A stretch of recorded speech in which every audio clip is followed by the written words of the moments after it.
desde otra óptica, más vinculada con los cuidados.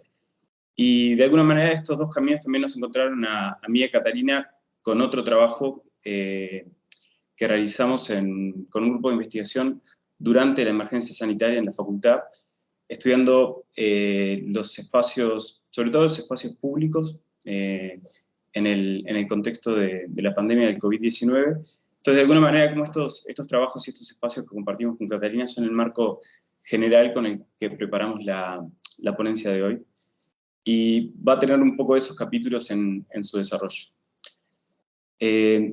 Como marco general y ampliado, nos gustaba comenzar comentando que de alguna manera el tema o el problema de la vivienda tiene mucho que ver con un abordaje higienista durante gran parte del siglo XX que entendía los espacios y sobre todo la salud en los espacios como algo asociado a la correcta habitabilidad y sobre todo el enfoque, como decía, higienista asociado a la calidad de la vivienda.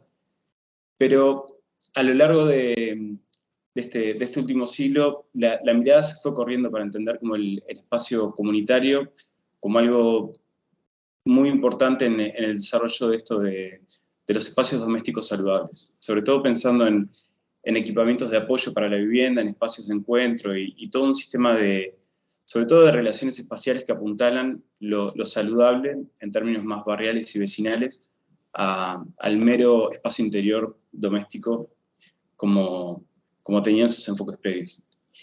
Y en ese sentido el cooperativismo de vivienda en Uruguay ha aportado como algunos, sobre todo algunos casos y algunos recorridos de interés, pensando en no solo las formas de acceso, sino también en aportar a estos espacios comunitarios saludables. Así que voy a hacer un pequeño recorrido sobre el cooperativismo de vivienda en Uruguay, algunos casos rápidamente, para luego contarles la experiencia durante la emergencia sanitaria y el trabajo de investigación que está desarrollando el grupo del Tieto.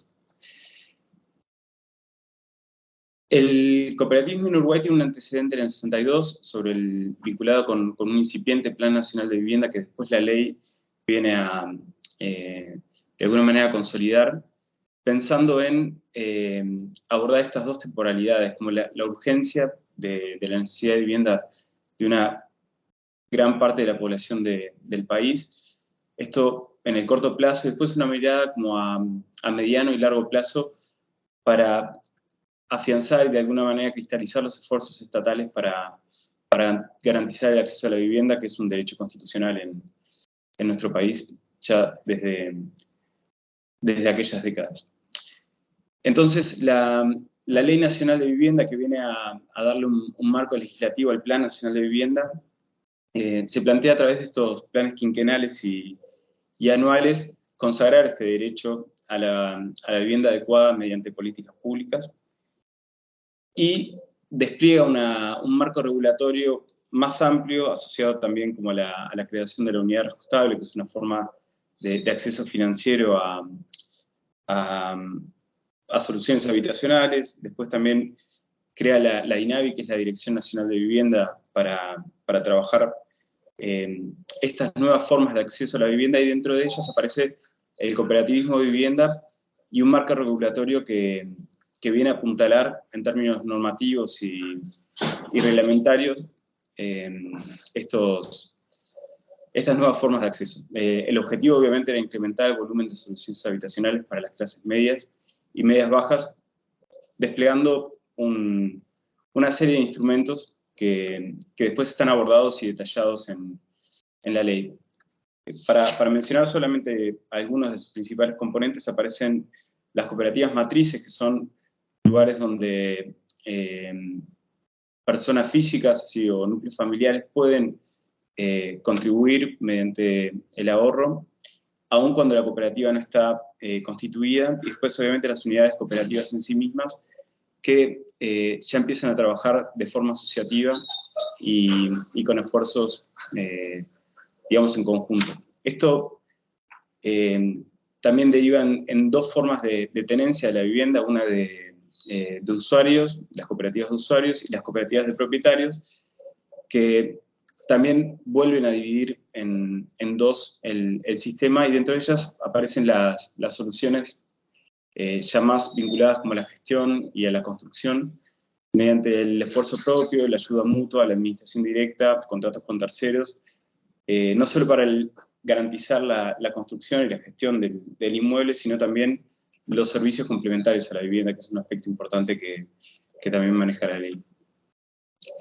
Y bueno, para hablar también algunos de los aspectos que tienen mucho que ver con lo que después vamos a comentar, asociado a la salud, de la salud mental y al marco como más amplio vinculado con el derecho a la vivienda, las cooperativas de usuarios, que quizás son las más frágiles dentro del sistema, porque las de propietarios tienen otras variables, garantizan este derecho al uso y goce de las viviendas, sin limitación en el tiempo, y también transmisible a herederos, que pasa a ser un aspecto fundamental del sistema y también de cómo se concibe el sistema cooperativo en Uruguay. Así que voy a pasar por algunos casos solamente para ver la diversidad de modalidades, no solo de gestión, sino también la escala de estos conjuntos cooperativos en Uruguay, empezando por la cooperativa Isla Mala, que es un poco previa a la ley de viviendas del 66, pero de alguna manera pauta y sobre todo informa y permite que la ley tenga un antecedente de interés. Este es el 25 de mayo en Florida, en una localidad muy pequeña del interior de Uruguay, y bueno, sin meterme mucho en cuestiones como más disciplinares, empieza ya desde este caso a trabajar los espacios comunitarios como parte focal y centro de los conjuntos, en uno que, repito, es de pequeña escala, son apenas 100 unidades en el 66. Después, la cooperativa Malvin Norte, que ya tiene más de 400 unidades, que es del 71, esto sí, ahora viene una serie de 3 cooperativas como muy interesantes en la realidad local, que hablan de distintas formas de resolver los conjuntos cooperativos, pero también hablando de una escala bastante, podríamos decir, como amplia o ambiciosa para la resolución de los conjuntos, como es el caso también de José Pedro Varela, que ya tiene 839 unidades, que empieza a ser un conjunto intercooperativo, o sea, no es una sola cooperativa de vivienda la que está trabajando en este predio, sino que es una asociación de cooperativas que también habla de otro nivel de gestión y de redes solidarias y comunitarias, también del 71. El complejo Boulevard de Bascans, Prechman, Biblieca y Villamil, también del 71, con 332 unidades, que explora quizás una versión más metropolitana y urbana del conjunto cooperativo. Se puede apreciar ahí, pero es como un conjunto ya desarrollado en altura, donde los equipamientos vecinales y comunitarios aparecen ya en otra escala al centro del conjunto. Ahí se ve en la imagen de la derecha el centro, sí, el centro barrial y el lugar de servicios y comercios, salones múltiples y demás núcleos de actividad para los cooperativistas.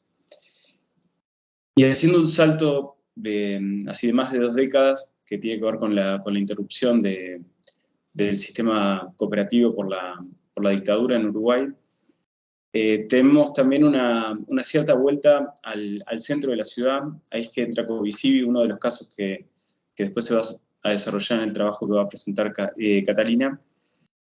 Habla de una vuelta no solo al centro de la ciudad, sino también otras formas de organización barrial. Esto es un reciclaje en la ciudad vieja de Montevideo, como el casco histórico de la ciudad. Y es como muy interesante por de alguna manera, como la estructura que cobija este patio interior y también las resoluciones de las tipologías, generando un espacio de encuentro para los vecinos, pero también muy íntimo en un lugar eminentemente urbano de la ciudad.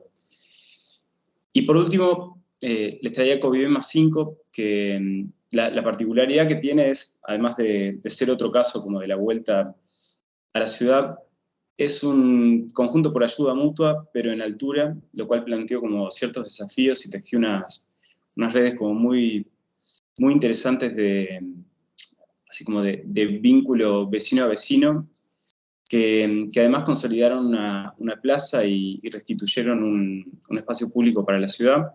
Esta es una imagen eh, recién inaugurada de la cooperativa, que no se ve, pero fue recientemente recuperado ese espacio público como espacio para la ciudad, pero gestionado por la cooperativa. Paso, si tengo a Catalina, que me quedan 5 minutos. Perfecto. Bueno, gracias, Martín. ¿Se escucha ahí? Dale, Cata. Sí. Bueno, un poco el contexto que mencionaba Martín, que nos une acá en este trabajo, pero que en los cuantos trabajos más, tiene que ver un poco con entender los impactos que hubo en la pandemia, o no entender, sino empezar a explorar, identificar y empezar a encontrar claves, o bueno, por lo menos buscarlas, de qué eran los impactos que estaban pasando. En el caso de Montevideo, me gustaba traer esta cita, que es un libro en realidad que es previo a la pandemia, pero que en realidad tiene que ver con Preventive Urbanism, que tiene que ver con la salud, digamos, y el urbanismo, donde Dorato plantea que en su genera, ¿no?, un corolario, porque lo termina publicando cuando ya está la pandemia en curso, digamos. La proxémica en la época del coronavirus detalla cómo el complejo código antropológico del espacio se interrumpe, mientras que la distancia del comportamiento interpersonal se uniformiza.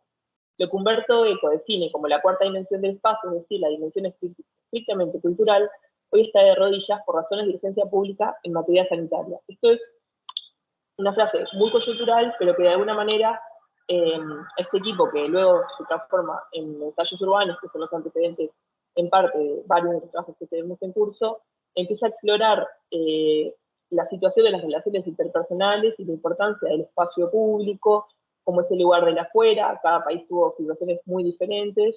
En nuestro caso siempre se pudo ir, pero había muchas restricciones culturales y de pares, digamos, de qué se podía hacer, qué no se podía hacer, y de alguna manera, a través de datos y de evidencia, poder generar herramientas que en ese lugar de encuentro lo validaran y lo pusieran de manifiesto como un elemento también de salud, no uno por otro, sino que la salud es muy compleja, tiene muchas dimensiones, hay dimensión psicológica, ¿no?, temas de obesidad, niñeces, cuidados, que en la presión, digamos, del confinamiento en la vivienda, el espacio público empieza a tener ese rol preponderante. Entonces, un poco con la excusa de la transformación de las ciudades, este equipo, ensayos urbanos, empieza a trabajar, y a partir de ahí van sucediendo diferentes cosas que nos van concatenando en trabajos. En concreto, a partir de estas preguntas, bueno, aparece un poco la pregunta de la utopía, ¿no? Traíamos también una frase de Yayo Herrero,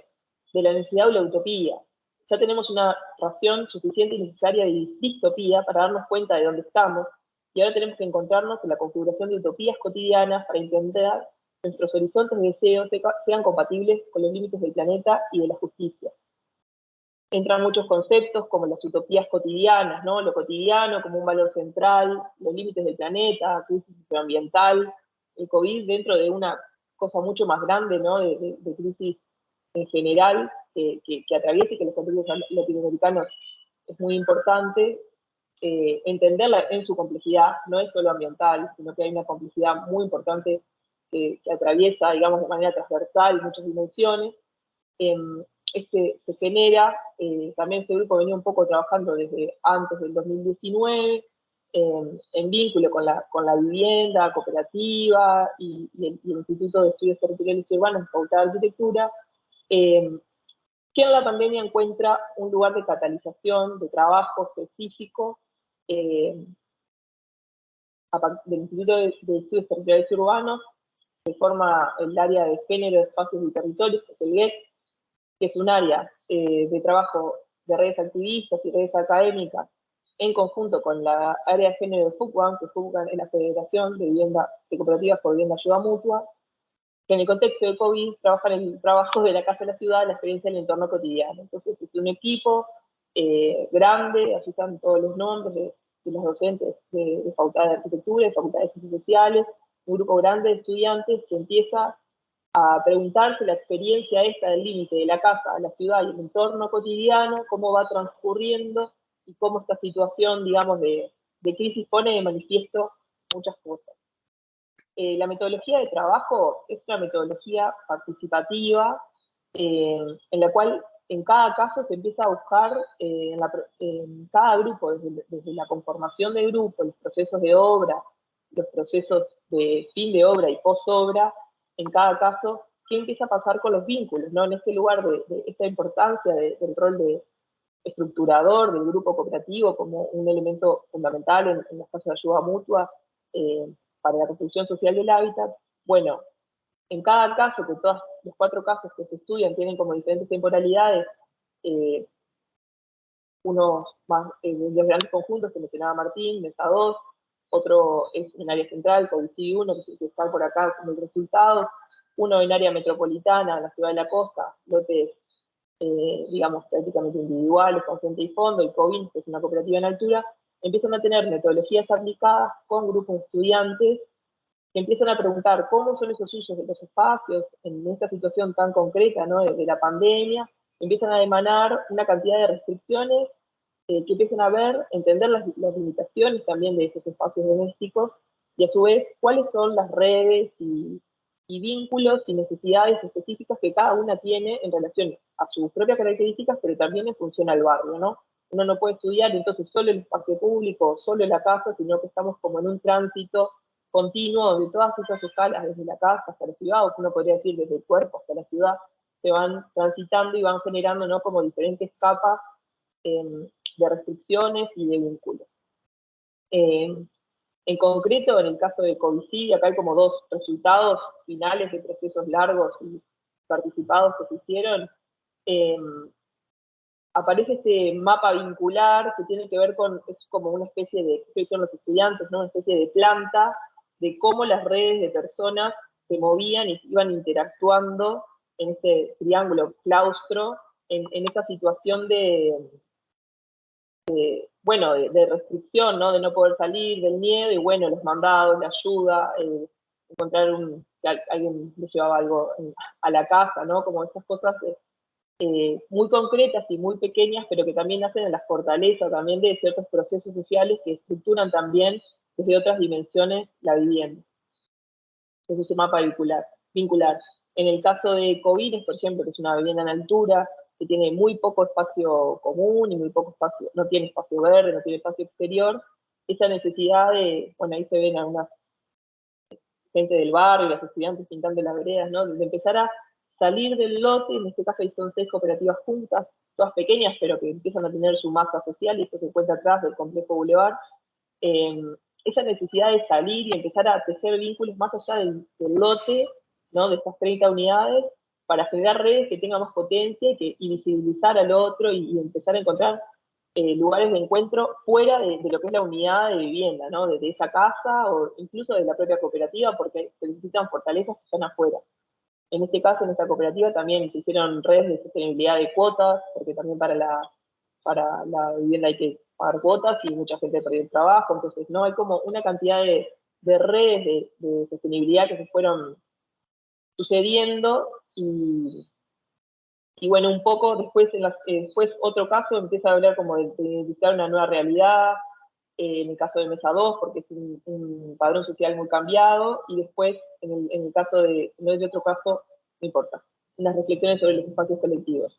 A modo de cierre, por lo menos para esta parte, me gustaba traer de la tesis de Laura Sobral, algunos conceptos que tienen que ver con los comunes, con la propiedad colectiva y con la gestión de los recursos, que actualmente se están reinventando a través de debates sociales, políticos y económicos como respuesta a los desafíos que enfrentan la mayoría de las ciudades en la actualidad. Los comunes urbanos son espacios creados y producidos a través de interacciones sociales. El acto de comunalización es un conjunto de prácticas que transforma el espacio como proyecto político. Esta frase, un poco a modo de cierre de esta parte, tiene que ver con empezar a traer estos temas, ¿no? De lo común, de la propiedad colectiva, que muchos de estos temas ya atraviesan a la cooperativa de vivienda en particular. la cooperativa ayuda mutua, pero el espacio como proyecto político creo que en todo esto viene atravesado y me parece que es un tema fundamental. Y ahí cierro. Catalina. Buenas. Muchas gracias. Cierro por acá, Catalina, y dejamos algunas preguntas en la presentación luego, pero las podemos habilitar y después conversar en conjunto. Disculpas por el exceso de tiempo. No, muy bien. Bueno, principalmente lo interesante que Martín y Catalina traen en esta exposición son casos específicos en Uruguay de cómo trabajan el cooperativismo y que también es una interacción entre políticas públicas, universidades y redes vecinales. No sé si ustedes recuerdan en la pandemia que teníamos como muchas premisas de que nos íbamos a unir más, de que el cooperativismo iba a ser como mucho más latente, aparecieron las ollas comunes, por ejemplo, pero lo que hemos visto post-COVID-19, al menos en Chile, es que el individualismo se ha remarcado mucho más, al menos acá. Uruguay ya tiene una experiencia de cooperativismo y eso es lo relevante, que podamos ver cómo el espacio común, cuando se trabaja en conjunto, puede mejorar la salud mental de comunidades y también puede resolver problemáticas que influyen en temas económicos o de Estado. Y eso es como poner el énfasis ahí y abrir acá la sala si es que ustedes tienen alguna pregunta o algo que quieran relevarles a nuestros ponentes. Rose, ¿sí? Hola, yo tengo una pregunta.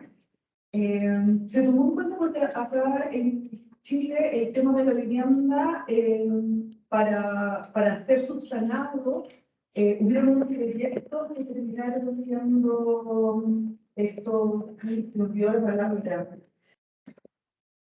guetos verticales, que eran unos edificios que muy enormes hacia arriba.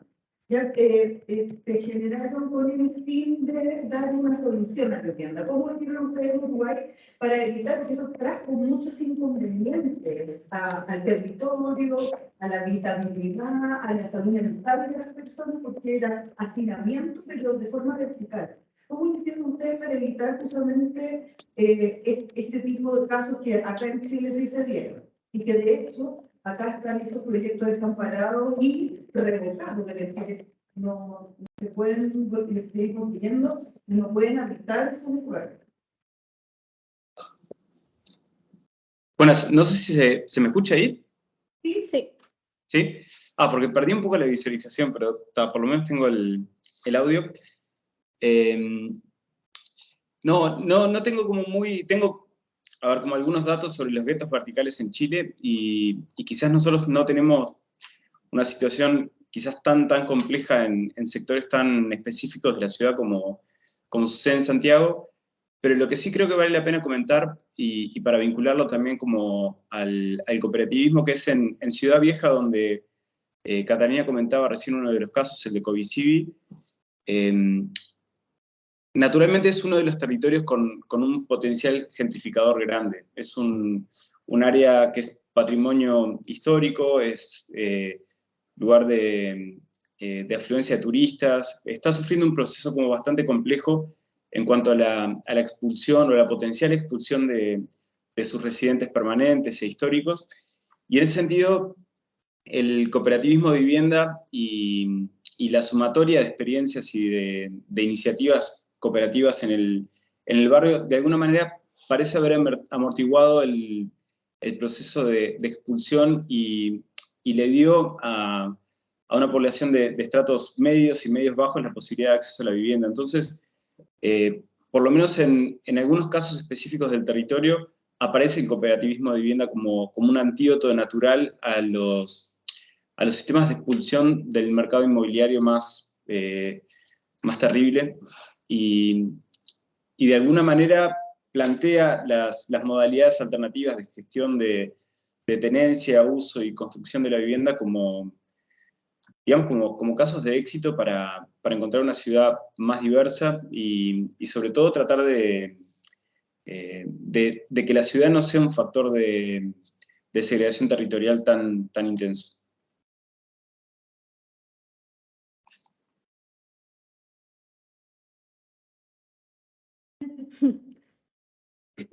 Dice muchas gracias por acá, si es que no se escuchó el audio más atrás. Bien. ¿Ninguna otra pregunta? ¿No? Ya. Pasamos entonces con nuestra siguiente expositora, Miriam Navarro Rupérez. Es doctora y licenciada en Antropología Social y Cultural por la Universidad Autónoma de Barcelona, licenciada en Historia y Arqueología por la Universidad de, discúlpame si está un mal pronunciado, Valladolid. Actualmente trabaja en el área de investigación e innovación en el proyecto europeo H2020, Communities for Science Towards Promoting an Inclusive Approach in Science Education.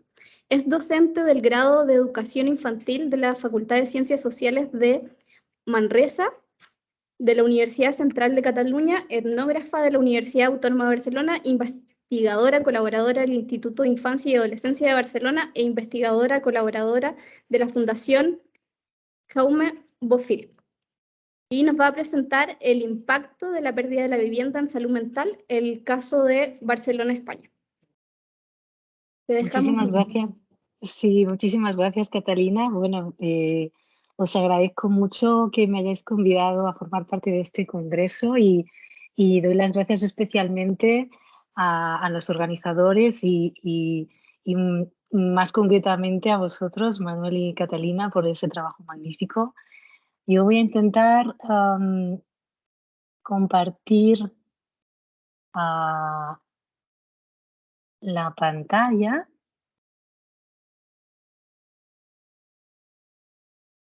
Veamos si puede ser. Un momentito. Sí, se está cargando. Ahora, sí, lo voy a hacer en otro formato que va a ser más cómodo, considero. Perfecto. Ok, creo que así lo vamos a ver mejor. Creo. Muy bien. Pues, ay, mira, es fantástico. Bueno, lo que os vengo a presentar aquí es... ¿se ve bien, verdad? ¿O Sí, el completo? Súper. Perfecto. Bueno, lo que os vengo a presentar aquí es el resultado de una etnografía larga que dura 4 años, donde se ha podido captar la situación pre-COVID, porque comenzó en el 18 y ha acabado en el 22 con la parte de análisis, y la parada del estado de alarma. Aquí en España también comenzó el 14 de marzo del 2020. Y luego la continuidad. Entonces, sí que es cierto que centrado en vivienda hubo un parón porque la ley prohibía los desahucios en ese momento, pero así todo se hacían de manera ilegal durante el propio confinamiento y durante el estado de alarma. Y esta etnografía se aporta datos cualitativos, pero en todo momento ha dialogado con la investigación cuantitativa de otras investigaciones en paralelo que se han ido haciendo, y aparte de la observación, que han sido muchísimas horas, más de 1.200 horas durante estos 4 años, si juntamos los dos proyectos, se marca también dentro de un laboratorio en la colaboración con el Instituto de Infancia. Y lo que hace aquí es, bueno, también 20 casos que hemos seguido durante estos 4 años, 20 familias con menores a cargo, además de entrevistas y profesionales que se han ido incorporando, grupos focales, y se ha obtenido muchísima información, y hoy os vengo a destacar la parte de salud. Para situarnos, yo lo que propongo es simplemente situarnos delante de dos paradigmas. Uno que es el paradigma de la ciudad como mercancía y propiedad privada, que está centrado en el derecho a la propiedad privada de la Constitución, ¿no? A mí me llama mucho la atención porque esto es una publicidad, esto que veis acá, de Engels and Wolff, que saca de la sandía la parte más jugosa y la extrae, ¿no? Como algo muy extractivista frente a esa lucha del derecho a la vivienda, ¿no? Y también que tiene esta perspectiva de activismo. Desde aquí, estos dos derechos conviven con estos dos paradigmas, ¿no? La tensión del derecho a la vivienda con el derecho a la propiedad conviven con dos paradigmas. El primero, que es el derecho a la propiedad, sustenta esta especulación inmobiliaria y sustenta la gentrificación y la turistificación que está orientada a esa población flotante y que entiende la casa como una mercancía. La casa es la materia prima de esa lógica extractivista que se da sobre todo en los centros históricos y en las zonas más gentrificadas de la ciudad. Y se opone al paradigma de la ciudad como un espacio de convivencia vecinal donde se sustentan los tejidos políticos y sociales. Esa idea del derecho a la ciudad del que nos hablaba Henri Lefebvre y que se habla de vivir, ¿no? Poniendo el caso del barrio gótico en Barcelona, que es la parte centro histórico, que es el distrito de la Ciudad Vieja, se vende un producto que es vive el gótico, ¿no? Y frente al vivir en el gótico, que es la población local, que es la que es expulsada porque es de renta media-baja frente a la renta alta y que se sustenta en el derecho a la vivienda, que es el artículo 47 constitucional, que destacan que el derecho a la propiedad en la Constitución española va por delante del derecho a la vivienda. Entonces, un poco, bueno, esa idea de cómo se instalan estas grandes corporaciones extractivistas, ¿no? Blackstone, Cerberus, que han extraído las viviendas de las familias que se han quedado los bancos porque son ante unas hipotecas ridículas en este sentido y frente al activismo vecinal. Os voy a hacer una pregunta. Este tipo de presentación tapa la parte de la presentación, ¿verdad? ¿Puede ser? Un poco la imagen, a donde dice el pie de imagen, ¿cierto? Turistas llegan, eso ahí se corta. Ok, pues voy a intentar hacerlo en otro formato, si puede ser, porque me interesa que lo veáis. Ya. Perdonad que lo abro de nuevo, pero en un formato completo, porque es más interesante así. Bueno, muchísimas gracias. Ahora mejor, ¿verdad? Está cargando, quedó en la primera diapositiva. Ahí se ve perfecto.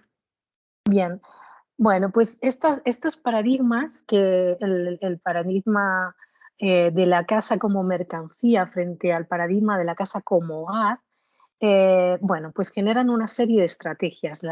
Las estrategias que vienen de la expulsión inmobiliaria, en las que en la etnografía ha destacado 5, ¿no? La subida de los precios del alquiler o la no renovación de los contratos, se llegan a duplicar o a triplicar en el precio de los alquileres y la no renovación del contrato a personas que puede que sean tercera generación en esa casa o que lleven 40, 60 años, como ha recogido alguno de los casos. Y además también se utilizan estrategias judiciales, estratagemas, que utilizan, para saltarse la propia ley de la vivienda, utilizan algunos formulismos judiciales que tienen que ver con el criterio del juez que está cargando muchas veces, que da ese margen de interpretación de la ley y que siempre pone por delante el derecho a la vivienda, el derecho a la propiedad al de la vivienda. También se dan muchísimos casos de mobbing, de acoso inmobiliario. Aquí en España, las personas que habitan edificios que se compran, lo habitual es que un edificio de arrendatarios se vende con gente dentro, esta gente se les llama bichos y de hecho hay anuncios en los que se dice vendo edificio con bicho, ¿no? Ese bicho son sus inquilinas, inquilinos. Y sobre todo mueven a personas mayores, a familias y sobre todo a personas, y ahí hay un cierre al acceso a la vivienda, hay un blindaje de las personas que son racializadas y sobre todo indocumentadas. Hay una imposibilidad, con lo cual la única opción es la vivienda en precario. Desde aquí, estas estrategias generan en las familias estrategias de afrontamiento frente a estas tretas de expulsión, ¿no? Cada una de estas estrategias de expulsión genera una estrategia de afrontamiento y además que aquí, por ejemplo, bueno, vemos cómo hay propuesta individual y grupal, y estas estrategias se organizan de manera, puede ser seriada, puede ser simultánea, puede ser de manera intercalada y puede ser individual o colectiva. Y se utilizan todos los espacios. Hay que tener en cuenta que tanto las estrategias de expulsión como las estrategias de afrontamiento tienen un impacto en estas familias con personas menores a cargo y suelen ser familias con rentas bajas o familias empobrecidas las que más lo sufren.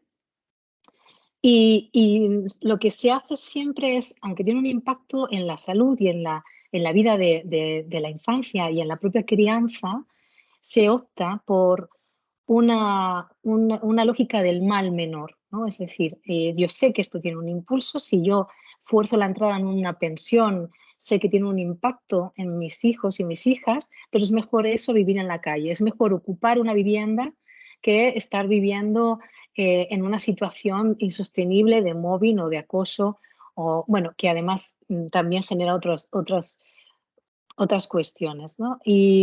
Pero a la vez también se utiliza mucho la parte del apoyo vecinal, el apoyo de los vecinos y vecinas y la reivindicación pública de ese derecho a la vivienda, poner de manifiesto esa expulsión que se utiliza mucho en los balcones, por ejemplo, ¿no?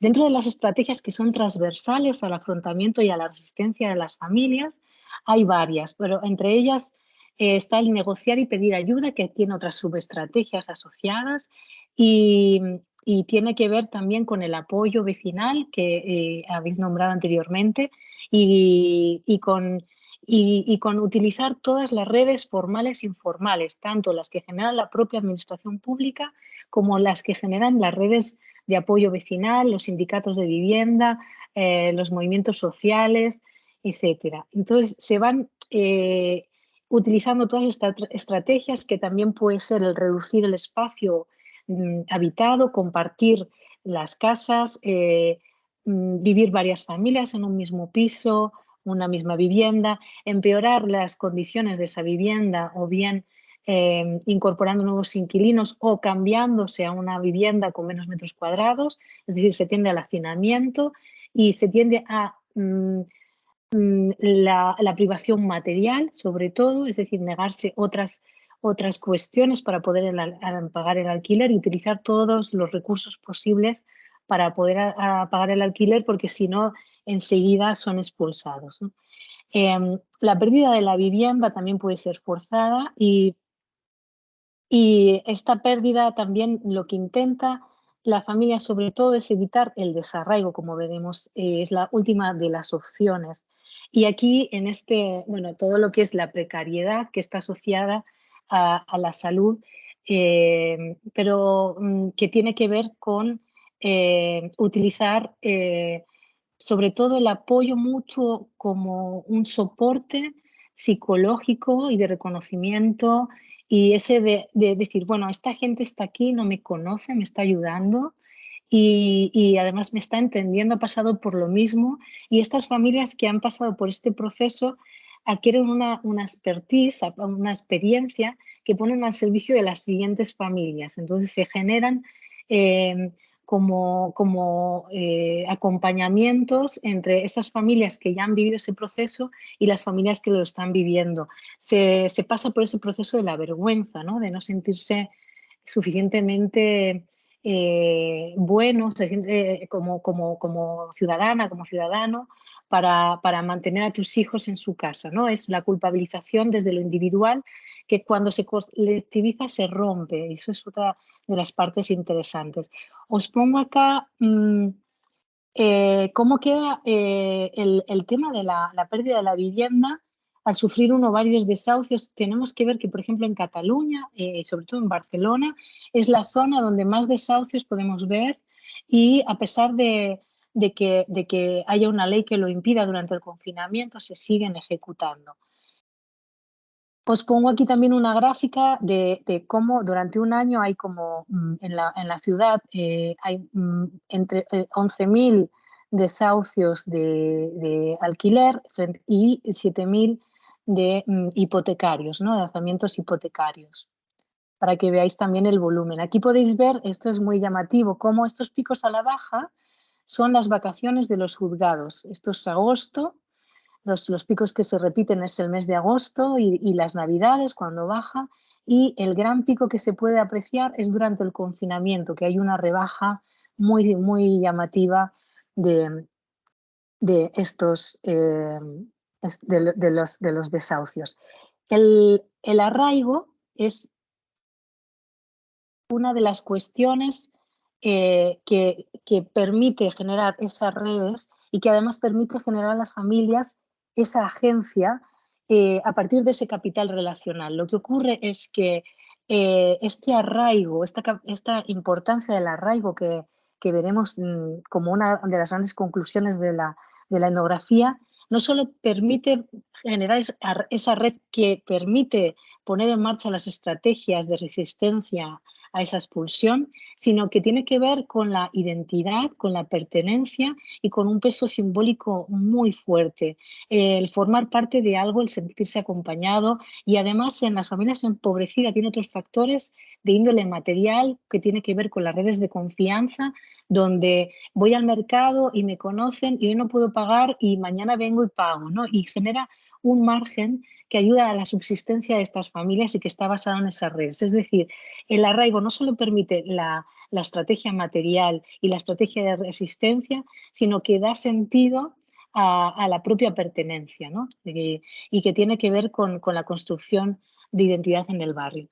Entonces, todos estos impactos que se van generando y que esta lucha entre los dos paradigmas de los que hablamos van calando en diferentes capas y que van teniendo sus impactos en la salud de los niños y las niñas, y sobre todo lo que se va viendo es que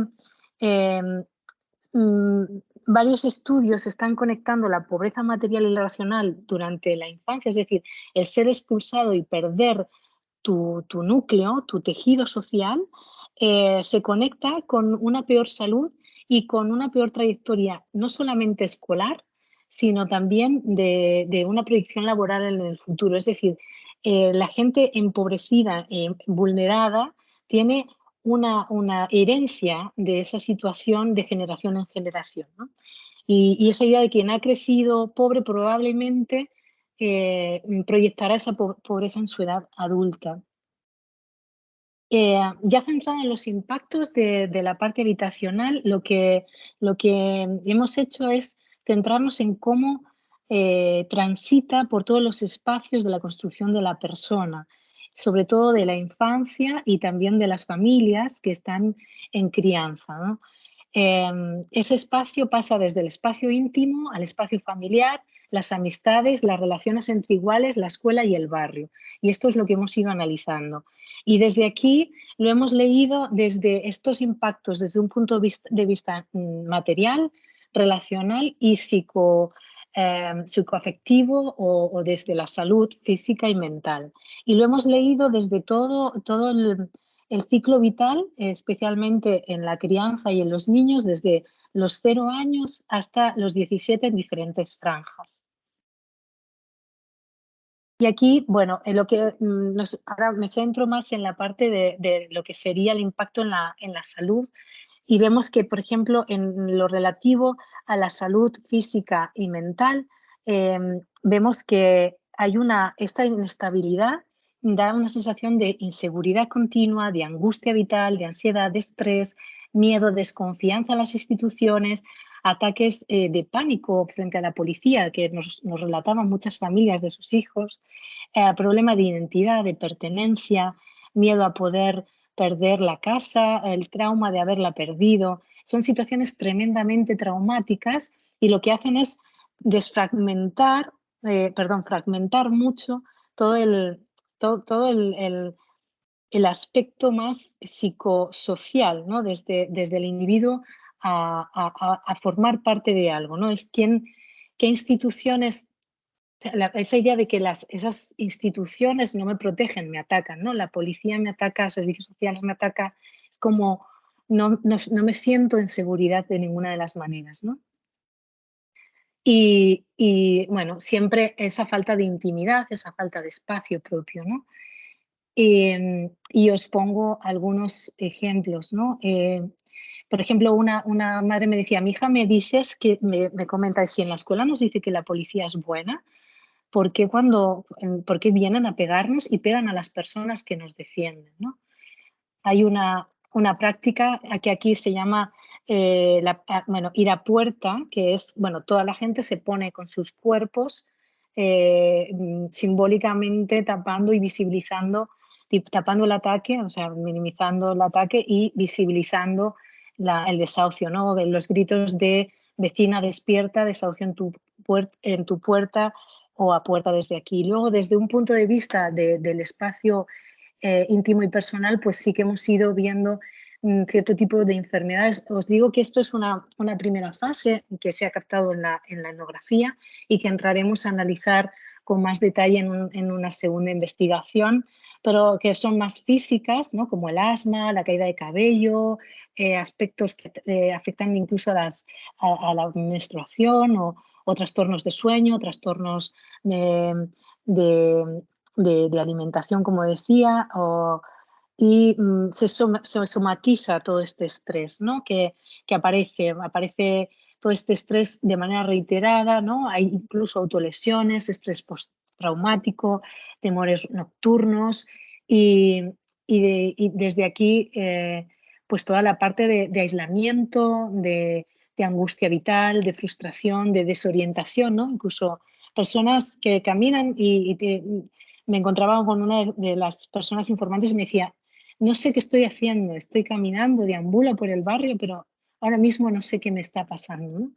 Y esto no está ni diagnosticando, lo que hay es mucha depresión que nosotros interpretamos desde la idea de enfermedad por opresión, no sería tanto la depresión diagnosticada y la hipermedicalización, por cierto, muy feminizada, todo este fenómeno es tremendamente feminizado, la hipermedicalización siempre es hacia las mujeres más que hacia los hombres y después si nos centramos en aspectos más desde la parte familiar, aquí vemos cómo se reitera en el ámbito también familiar, el vivir en estrés, el clima familiar crispado, el no poder hablar de otra cosa, ¿no? Esa sensación de estar en bucle, de solo ocupar tu cabeza, tu energía, tu vitalidad en temas centrados en la vivienda, en conseguirla, en mantenerla, en luchar por protegerte, en encontrar alternativas.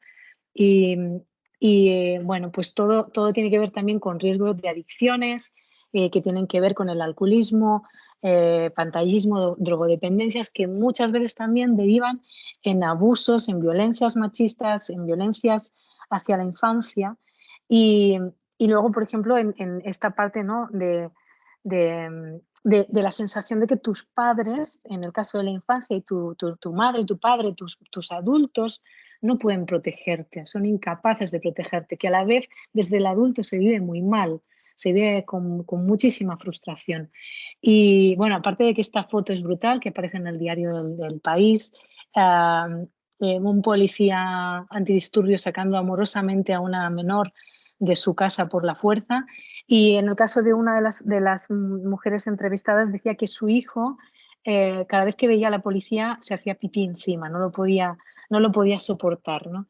Y decía eso, que no duerme y que le decía, mira mamá, cuando lleguen yo les voy a pegar tan fuerte que no van a entrar aquí. Y esta familia estaba viviendo un desahucio abierto, que legalmente es posible en Cataluña, poder abrir durante 15 días, la policía puede llegar a cualquier hora sin avisar a sacarte de casa. Entonces estás 15 días totalmente fuera de ti por este estrés que supone, ¿no? También entre las amistades aparece sobre todo esta idea de desarraigo, de duelo, y también en el caso de los alumnos, esta idea del duelo, de pierdo mis amigos, de la soledad, de depresiones, no solamente el duelo del que se va, del que ha sido expulsado, sino de las personas que se quedan, que también van viendo cómo se van yendo sus amigos, sus amigas, sus relaciones.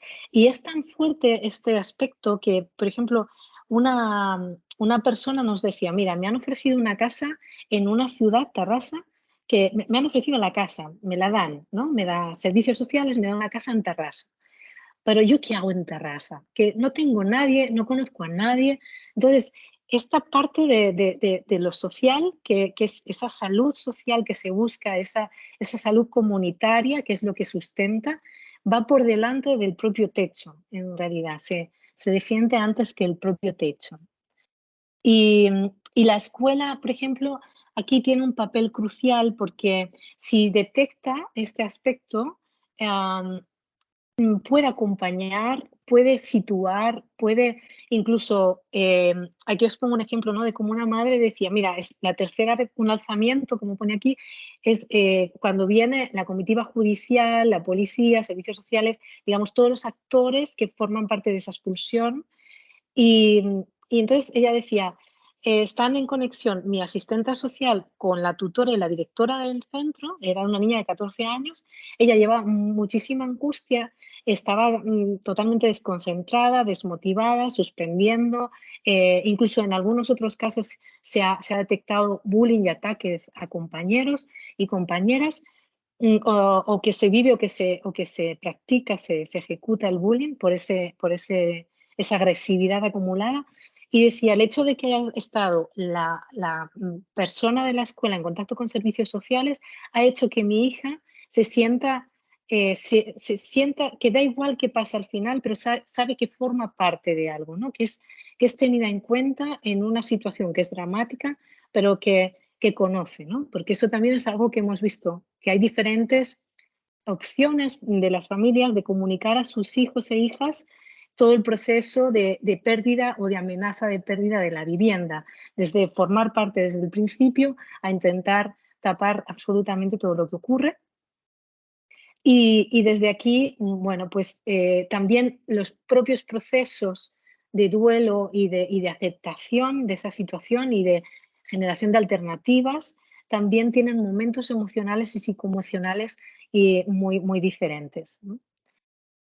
Que no son lineales. Entonces aquí ya el conectar con el barrio, esa parte de la salud, y hay una cosa que aquí quisiera destacar, por ejemplo, bueno, hay diferentes aspectos, ¿no? También la turistificación y afecta mucho al sentirse seguro, al reconocer el barrio, a que también los comercios son expulsados, ¿no? Y esa idea de que, bueno, la panadera me conoce, el señor de la tienda también me conoce y yo transito reconociendo los espacios, reconociendo las personas, ellas me reconocen a mí y cualquier cosa que me pasa yo sé dónde ir, ¿no? Esa parte también de sentirte parte y sentirte recogido en algo, en ese tejido, ¿no? Y esa turistificación agresiva de grupos enormes de personas que vienen y transitan de manera invasiva la ciudad, y sobre todo en los niños y las niñas es muy agresivo, ¿no? Porque son arrollados directamente, ¿o no? Personas mayores y esa hiperestimulación también del centro, ¿no? Pero una cosa que yo quisiera destacar también es que el formar parte, gracias a esas redes vecinales, de algo, ¿no? Formar como niño, como niña, como adolescente, ese pedir que, por ejemplo, la salud pública que está en riesgo ahora mismo en España no se cierre, que el luchar por tu propio barrio, da igual la edad que tengas, ¿no? Desde tu discurso de niñez o de adolescencia, que sea tenida en cuenta, incorporada en esos movimientos sociales, es muy valioso porque te da una opción frente a toda esta agresividad y represión, te da una opción a dar tú una respuesta, a formar parte de esa lucha que es muy importante, ¿no? Y una de las conclusiones que destaco a nivel de salud es precisamente esto, que de todas las estrategias que se generan en el arraigo es la que más imprescindible resulta para garantizar el bienestar de las criaturas, ¿no? Y de la crianza. Es decir, aquellas familias que están conectadas con redes de apoyo mutuo, que estas redes generan redes de información, conectan las redes formales con las informales, tú eres un agente activo en ese cambio Eso es lo que hace que sea el potenciador de esa estrategia y de esa lucha, pero además también es una manera de amortiguar esos efectos negativos de las estrategias de expulsión y que tiene un efecto en la salud muy, muy importante, ¿no? El formar parte. Bueno, y ya muchísimas gracias por escucharme y un placer. Muchas gracias, Miriam, por tu ponencia. Y bueno, hacer un énfasis en lo que dice Miriam, que actualmente se concibe la vivienda como una ganancia, como bien de consumo. Y en realidad la vivienda es más que eso, es más que lo material o que lo inmobiliario, por ejemplo, sino que habitan familias, habitan personas, tienen realidades, y el concepto que acentúa Miriam, que creo que hace la conexión a lo comunitario, ¿no? Que son las redes vecinales. La importancia del comercio, de conocerse, de esa pertenencia del barrio es finalmente lo que le da vida a lo material, y entender una arquitectura más viva, ¿no? Haciendo la conexión con Martín, que nos habla desde la arquitectura cooperativa, y Miriam, que nos habla del espacio más bien cultural, social y las interacciones que se producen en el espacio. Bueno, abro la palabra a ustedes si es que tienen alguna pregunta que hacer, algo que les gustaría proponer. ¿Lucas? Sí. Bueno, primero que nada, que encuentro muy interesante toda la temática que se maneja, que igual es una realidad latente en todos los lugares del mundo. Y es muy interesante escuchar una realidad distinta, sobre todo de este lado del charco. Y por lo menos aplicado donde yo vivo, que es un caso de un colega, que es de los guetos verticales. Yo vivo al lado de los guetos verticales. Y la realidad que se vive ahí es bastante compleja, no tan solo a nivel habitacional de que hay mucho hacinamiento en cada departamento, sino que el choque cultural que se genera es grande, es inmenso. Porque generalmente la población que habita a los alrededores de estos guetos son gente mayor, gente adulta mayor de la tercera edad. Entonces, ¿qué pasa? Que se planea esto como de migrar, de irse de Estación Central, porque ya no es un lugar viable, porque es peligroso, porque hay narcotráfico, porque se da la prostitución, porque hay un millón de factores que realmente no hacen un lugar habitable como agradable, como yo lo recordaba cuando era un niño, porque yo toda mi vida viví en Estación Central. Pero claro, es complejo porque no se puede, estas personas, no sé, por ejemplo, mi abuelita, que no se quede, la sensación de pertenencia del lugar, de no querer dejar a sus amigas, del salón de belleza, de, no sé, de nunca más ver a la panadera, de estas cosas de que, no sé, pues, de este lugar que, no sé, pues, la hacían a sentir tan de ella, no sé, pues, de repente poco a poco se va como desmoronando. Y es complejo cómo abordar estas temáticas dentro de, como de la salud mental, porque uno ve desde afuera y dice, ah, está la, ¿cómo decirlo? Como la escoba, así como un caos. Está el desastre. Pero claro, este lugar me pertenece. Independiente de todo lo que esté pasando, me pertenece, porque yo, no sé, pues, desarrollé mi vida acá, crié mis hijos acá, mis nietos que hicieron acá, entonces es súper complejo como el desprendimiento. Eso diría.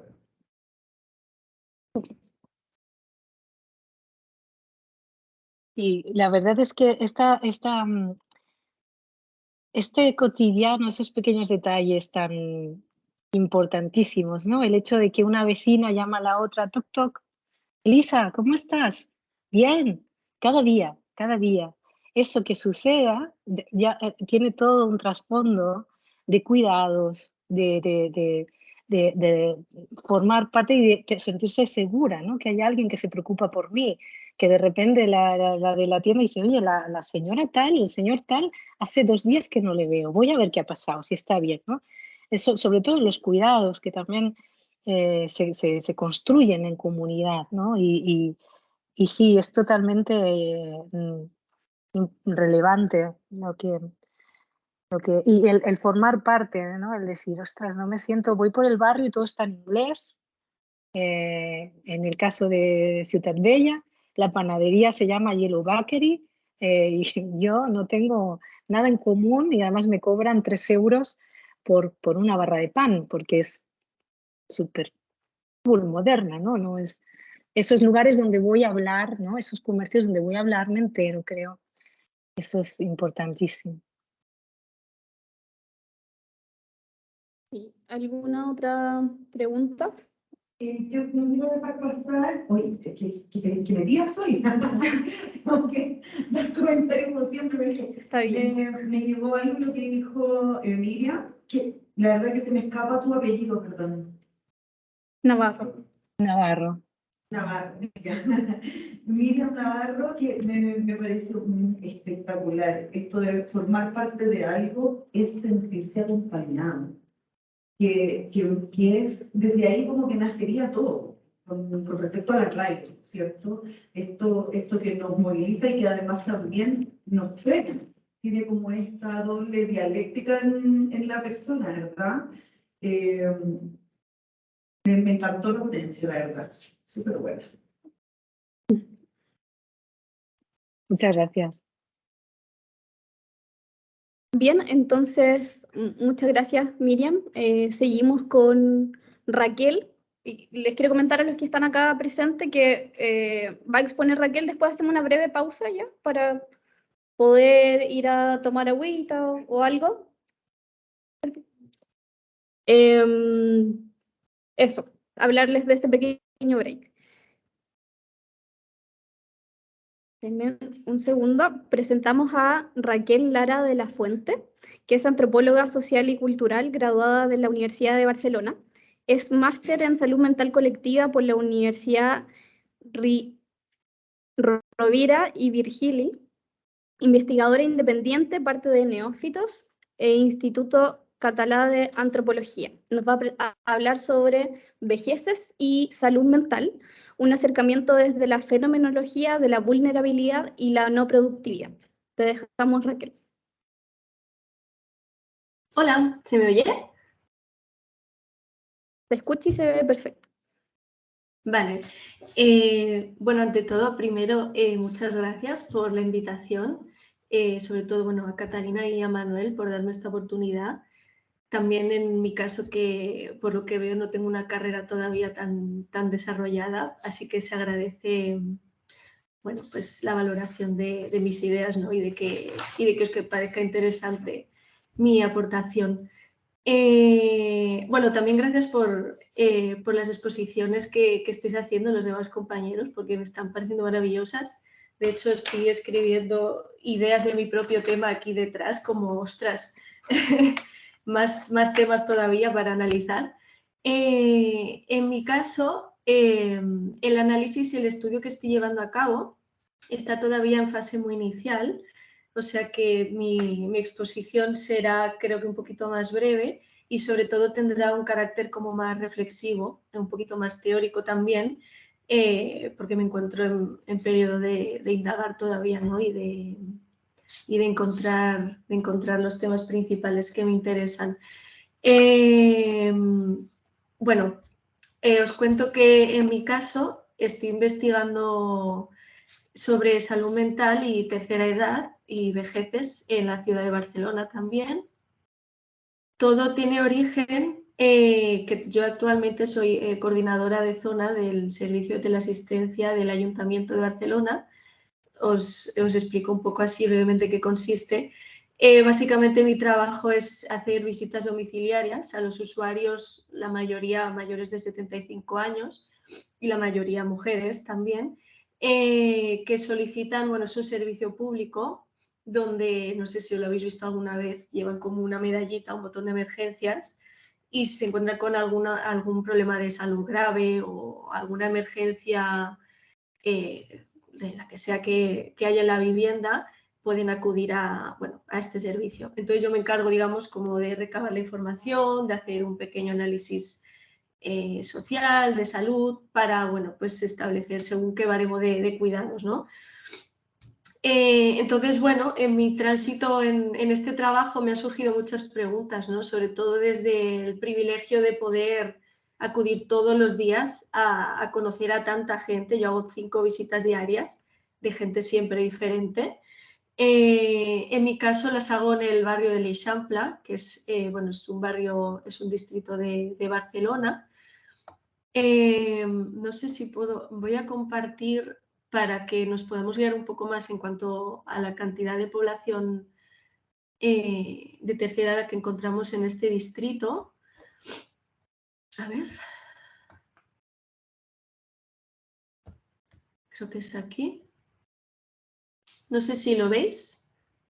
Está cargando. Sí, se ve. Se ve. Perfecto. Sí. Vale.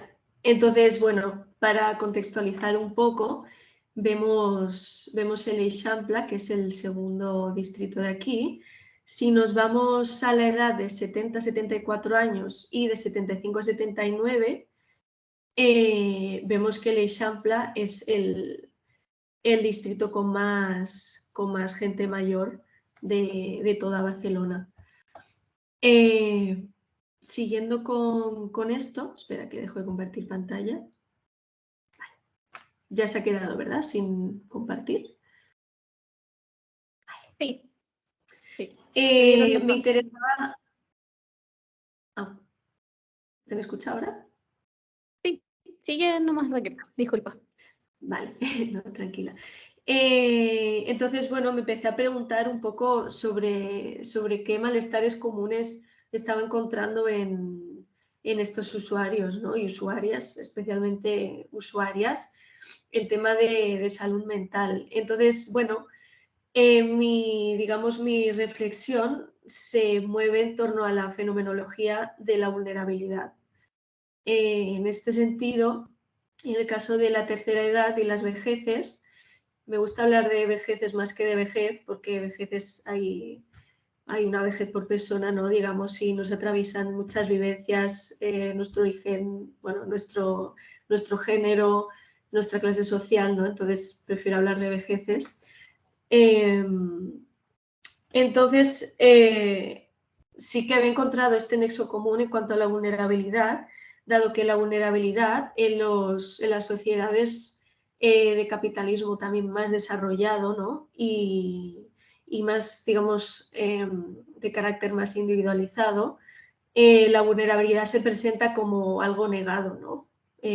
Normalmente, de hecho, está mal visto y estigmatizamos, por ejemplo, la vulnerabilidad en personas con algún tipo de discapacidad, ¿no? de movilidad o psíquica o de cualquier estilo, y en el caso de las personas mayores, ¿no? Que de hecho esta categoría con discapacidad está bastante unida porque a veces incluso parece la misma, ¿no? Según cómo se lea. Entonces me interesaba rescatar este término, ya que el hecho de que en la tercera edad nos encontramos ante, digamos, el paso inexorable del tiempo, ¿no? El deterioro de salud, el deterioro psíquico también en muchos casos, nos encontramos irrevocablemente con que nos volvemos vulnerables de una manera, según qué casos, pues más o menos más grande, ¿no? Entonces he encontrado que el patrón común de este malestar psíquico se concentra precisamente en el reconocimiento o rechazo de esta vulnerabilidad, ¿no? Del hecho de tener que llevar bastón o andador o silla de ruedas o llevar pañales o que te tengan que bañar, te tengan que duchar. Entonces, bueno, me dispongo a exponer algunos temas que me parecían interesantes basados en el concepto de vulnerabilidad. Vale. Bueno, en primer lugar, como decía, el dolor físico y el psíquico, ¿no? Aparte del dolor físico que viene dado de antemano casi cuando uno atraviesa ya el proceso de vejez. En el caso del dolor psíquico, no solo existe el sufrimiento psíquico derivado de este deterioro, ¿no? De verse a sí misma como persona vulnerable, persona que a lo mejor tiene dolores crónicos, que han aflorado ciertas discapacidades también, sino, por ejemplo, y creo que choca también un poco más con la temática de esta mesa, que es la soledad no deseada en personas mayores.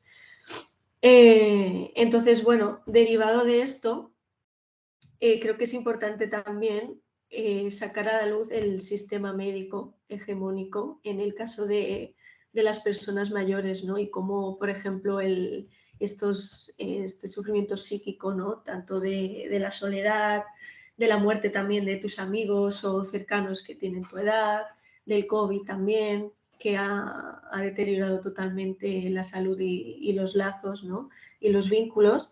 Es importante también destacar las relaciones de poder que encontramos en el sistema médico, ¿no? Como la figura del médico también juega como un papel de autoridad en el malestar que una persona mayor puede estar narrando en una consulta, ¿no?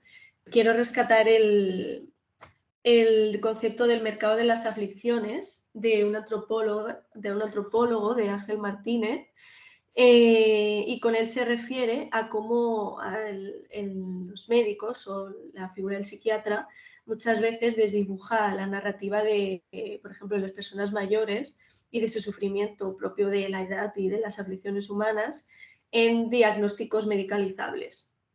En casi todas las visitas que hago al día tengo que apuntar siempre la medicación que toman las personas. Todos consumen algún tipo de antidepresivo o algún tipo de ansiolítico.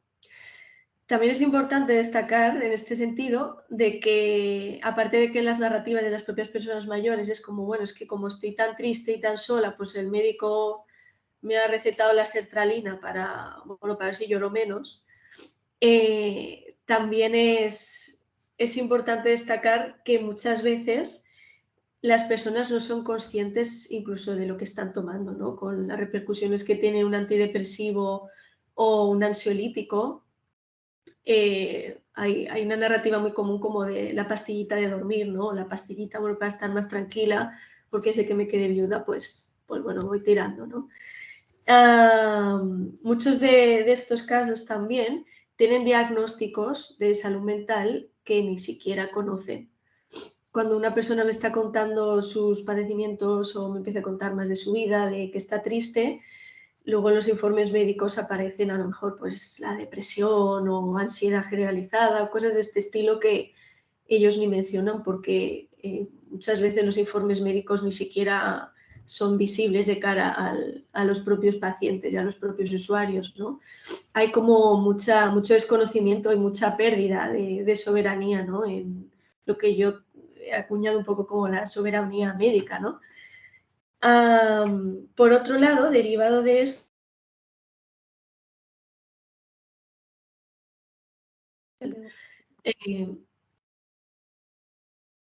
hola. Raquel, se pegó un poco cuando querías hacer énfasis en algo. Eso no se escuchó. ¿En la violencia institucional? ¿Puede ser? ¿Eso no lo habéis oído? Sí, exacto. Vale. Sí.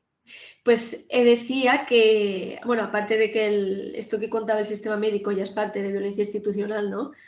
Pero sí que me gustaría hacer hincapié también en la incapacidad de los servicios sociales, ¿no? O de las instituciones estatales, autonómicas, de ayuntamiento, para hacer frente a, bueno, pues a todo este desastre, ¿no? Digamos.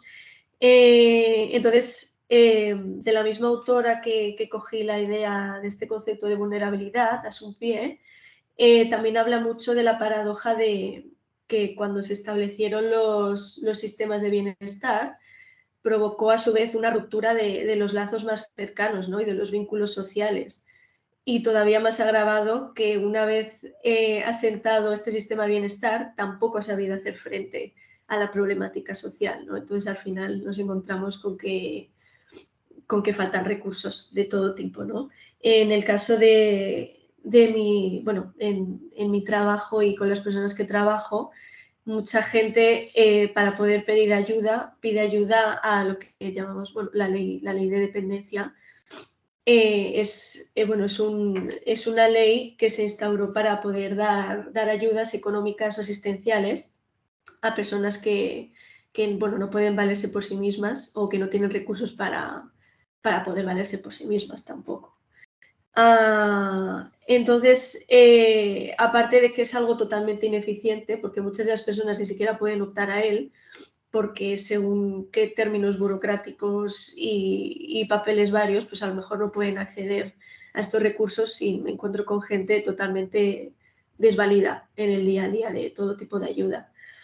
También me parece importante aquí sacar lo que Antonio Centeno, un autor que habla mucho desde su proceso de discapacidad física, él lo lleva al terreno sexual, ¿no? De cómo a las personas con movilidad reducida parece que se les anula de ciertas necesidades, ¿no? Como si en vez de ser personas fuesen cosas. Entonces hace como una diferencia entre lo urgente y lo importante, ¿no? En lo urgente hablamos como de la asistencia básica, de que esa persona pueda comer.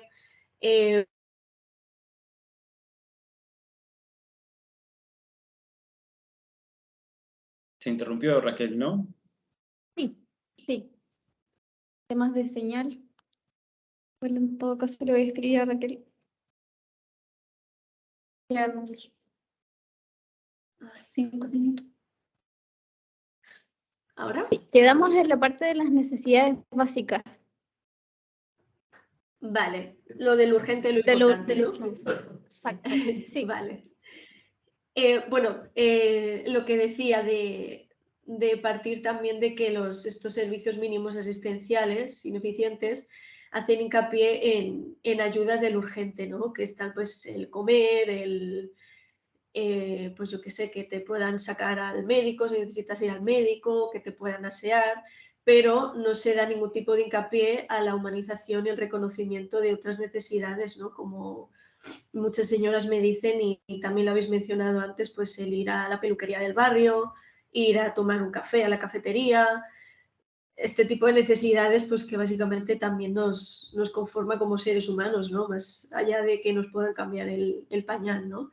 Entonces, bueno, también destacar esta brecha tan grande que nos está cubriendo. También quería hacer hincapié perdón, que lo tengo todo, en el estigma. Por ejemplo, si hablamos desde las personas con padecimiento psíquico que han recibido algún diagnóstico psiquiátrico, sabemos, bueno, damos por hecho que se produce cierto estigma, ¿no? Pero en el caso de las personas mayores y lo que es la vejez, también estoy encontrando muchos discursos de estigma y autoestigma, ¿no? Cuando yo hago una entrevista y hago ciertas preguntas sobre sus relaciones sociales, si sale de casa todos los días, bueno, bastantes preguntas de este estilo, hace mucho también por autojustificarse, ¿no? Como de, no, yo cuido a mis nietos todos los días, yo voy a la compra todos los días, limpio la casa de arriba abajo. También, bueno, funciones muy, muy feminizadas, ¿no? Hablo casi siempre en el caso de mujeres mayores. Entonces también hay mucho estigma, ¿no? Hay mucho autoestigma y también mucho sufrimiento psíquico detrás de este fenómeno, ¿no?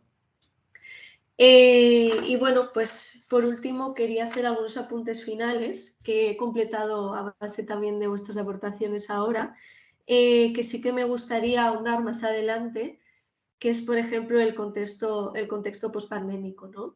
De cómo todo esto se ha agravado sin duda del deterioro de las relaciones sociales, de recursos y deterioro de salud también, ¿no? Hay mucha gente que antes de la pandemia caminaba y ya no puede caminar por el simple hecho de que no podía salir de casa, o de que sus amigas o sus amigos han muerto o tienen miedo, entonces ya no salen al teatro ni al café porque, bueno, como muchos se llaman y ya está, ¿no?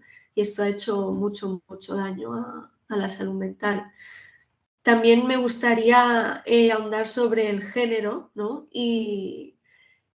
Y también problematizar un poco los lazos y los vínculos, ¿no? De cómo en el caso, por ejemplo, de las mujeres mayores, hay mucho más sufrimiento psíquico para las mujeres que o son solteras o son viudas, pero que no tienen hijos. Con este modelo, ¿no? Hegemónico de familia nuclear, hay muchas mujeres que al no tener hijos o al no haber tenido pareja se encuentran en esta época totalmente desamparadas y tienen vínculos pues, de vecinos, cada vez menos también a causa de la gentrificación o de bueno, alguna amiga lejana que con suerte pues, a lo mejor se pueden encontrar presencialmente, ¿no? Y por último, también sí que me gustaría destacar y problematizar el tema de la vivienda, que en el caso de las personas mayores, sobre todo de las futuras generaciones, aparte de las de ahora, se nos presenta un gran problema, ¿no? Que es como, ¿qué vamos a hacer ahora que las personas cada vez tenemos menos hijos, ¿no? Con esto que hablaba de la familia nuclear, esto ya no se está produciendo. Entonces, en las generaciones anteriores, de hecho, espera, voy a compartir. Bueno, se me ha ido, pero no pasa nada. Por ejemplo, la generación anterior, ¿no? De las personas que se acaban de jubilar ahora, que están entre los 50, 60, es la población más amplia aquí, en el caso de Barcelona. Entonces, ¿qué va a pasar con esas personas que a lo mejor no tienen hijos o no tienen recursos, ¿no? Habrá que reinventar el contexto de la cooperación, ¿no? Y de otras alternativas, ¿no? que van un poco más en contra del ideal capitalista, individualista y de autosuficiencia, y dar pie pues al soporte mutuo, ¿no? Parece que se está imponiendo un poco en realidad en este sentido. Y bueno, pues esto sería todo. Muchas gracias, Raquel. Aquí hay algunos que quedaron muy felices con tu presentación. Lo importante de la presentación de Raquel, creo que asociar esto de la aflicción de la vejez y la salud mental como un mercado también, volvemos al mismo concepto, ¿no? La vejez como un bien de consumo, tanto a nivel de farmacéutico esta vez, y como vivienda. Entonces el padecimiento que provoca un dolor físico también y un malestar ante las condiciones en que viven ancianos, ancianas, en fin, como dices tú, el concepto que me encantó, que es vejez, porque habla un poco más de la diversidad, podemos tener un concepto mucho más general sobre el tema. ¿Alguna pregunta acá que ustedes tengan que quieran enfatizar? Bueno, yo tengo un comentario, sí, como pregunta, comentario. Bueno, me llamaron muchas cosas la atención. O sea, muchas cosas que parten por el botón.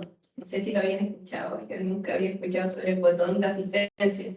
Lo encuentro muy innovador. Ese es un punto que quería rescatar. Y lo segundo, cuando Raquel habla sobre la narrativa que tienen los médicos acerca de los farmacéuticos, los psiquiatras, y claramente hay un malestar encarnado interno. O sea, no es exteriorizar a la población y a las comunidades, sino hacen que las narrativas también se queden con ellos, con las vejeces, con las personas. Y me llama la atención estas visitas que hacen diarias, para que 5 al día se acumulan y van. Yo creo que ahí hay un estudio enorme y también se va validando esto. Las personas se quedan con lo que le dice el otro. Y siempre, bueno, he tenido últimamente el pensamiento de un cubo, que tiene que ver como un malestar a nivel micro y a nivel macro. Y acá está la pregunta acerca del movimiento del malestar interno y un malestar externo, que tiene que ver con la prevención. O sea, a veces tanto los recursos del Estado o de los privados se encargan como de hacer un trabajo de intervención, pero no de la prevención. O sea, esperan que aprieten el botón para ir, pero no hay un trabajo anterior de decir, bueno, si tengo recursos para que una persona vaya a visitar, que es muy bueno, ¿por qué no aparecen otros recursos como en decir, bueno, voy a cambiar quizás el modo de narrar las cosas?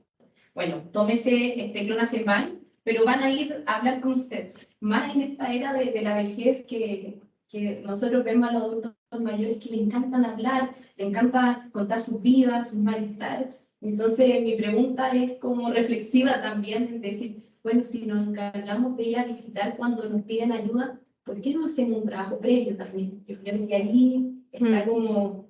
y también se incluye esto que decía la Miriam, como la importancia de sentirme parte de algo, de sentirme parte también de un relato que es validado. Esa es como mi conclusión, ¿no? La pregunta reflexiva. Se nos sumó otra expositora. No. Raquel, ¿quieres contestar? Sí, bueno, quería hacer una reflexión con esto del servicio del botón, que en sí mismo ya tiene como significado que hay muchas personas sin ningún tipo de redes de apoyo. O sea, cuando tú tienes que recurrir a un botón si te pasa algo, es porque a lo mejor te mueres y nadie se entera si no aprietas el botón. Es así de triste. Hay mucha gente que entró y en la entrada tiene ya su herencia, su entierro y todo pagado para cuando le encuentren, pues ya que lo tramiten, ¿no? Es así de triste. De hecho, por ejemplo, desde mi trabajo en este sitio, si detectamos, digamos, como problemas de soledad extrema, ¿no? Que es, digamos, el nivel 3 de atención, que es basura también, porque es una llamada, se supone, cada 2 semanas para preguntar por esa persona, que a lo mejor es la única llamada que recibe esa persona en un mes o cada 2 semanas. Entonces, o sea, digamos que los recursos son tan escasos para abarcar todo esto que nosotros tenemos que derivar a las asociaciones y las ONGs de acompañamientos para personas mayores, porque a nivel público no existen instituciones de acompañamiento a personas mayores, no existen, tenemos que derivarlo a las ONGs. O sea, en este contexto tan feo nos encontramos. Muchas gracias, Raquel. Raquel también está Muy resfriada. resfriada, sí. Muchas gracias fatal. igualmente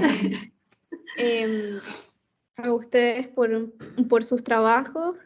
Vamos a hacer un pequeño break acá, porque como saben en Santiago está un poco muy caluroso el ambiente, entonces necesitamos un poco de break y vamos a seguir yo creo que en unos 10 minutos, 15 minutos más o menos. Así que bien. Perfecto. Fantástico.